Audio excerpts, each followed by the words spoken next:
Hello, folks. I want to talk to you about a condition called spondylolisthesis.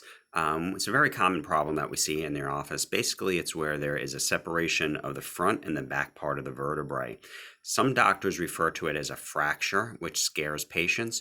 It's usually something that most people either had their entire life or something that was caused by a trauma, a fall, or an injury.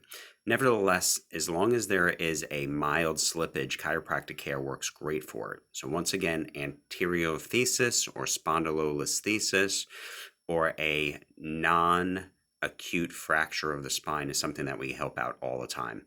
Hopefully we'll be able to take care of you as well. Bye-bye.